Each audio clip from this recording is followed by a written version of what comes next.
Start. Hello, வாழ்க வளமுடன். இன்னைக்கு வந்து பார்த்தீங்கன்னா நம்ம அதுக்கு கொஞ்சம் கெஸ்ட் வந்திருக்கா. ஸோ அதனால அவளுக்கு வேண்டி நான் சமைச்சிருக்கேன்.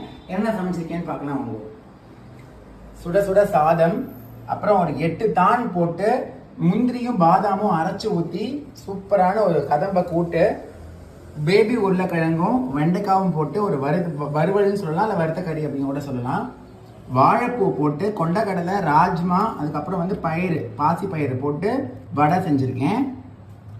அப்புறம் ஒரு ஸ்பெஷலான ஐட்டம் இது வந்து பார்த்தீங்கன்னா அஜய் ப்ரோவோட ரொம்ப ஃபேவரட்டான ஒரு சாலட். போன வாட்டி செஞ்சு கொடுத்ததில்ல, இந்த வாட்டி வந்து பார்த்தீங்கன்னா சக்கரவள்ளி கிழங்கு ஸ்வீட் பொட்டேட்டோ வந்து ஃப்ரை பண்ணி அதில் போட்டிருக்கேன். தகினி சாஸ், அது வெள்ளை எள்ளை யூஸ் பண்ணி ஒரு பேஸில் ஒரு சாஸ் தயார் பண்ணி அதில் ஒரு எல்லா காய்கறியும் போட்டு, கேப்சிகம்லேயே வந்து க்ரீனு, எல்லோ, ரெட்டு, தக்காளி பழம், அதுக்கப்புறம் கேரட்டு, ப்ராக்கலி, அதுக்கப்புறம் வந்து ஸ்வீட் பொட்டேட்டோ இதெல்லாம் யூஸ் பண்ணி, குக்கும்பர் வந்து பார்த்தீங்கன்னா நம்ம கும்பகோணம் சைட்லலாம் அந்த குக்கும்பர் பார்ப்பேன். ரொம்ப சின்ன தூள் குட்டி குட்டியாக இருக்கும். அது செம்ம டேஸ்ட்டாக இருக்கும். இந்த சீசனில் கிடைக்கும்.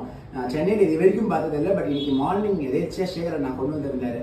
ஸோ அது எனக்கு ரொம்ப பிடிச்சோன்னா அந்த குக்கும்பரையும் யூஸ் பண்ணி இதில் இன்டியூஸ் பண்ணி ஒரு சாலட்டு. ஆஸ் யூஷுவல் எப்பவும் போல தயிர், உள்ளுக்குள்ள இருக்கு நெய், பச்சை மிளகாய் வந்து கொஞ்சம் உப்பு போட்டு சர்க்கரையும் போட்டு கட் பண்ணி வச்சுருக்கேன்.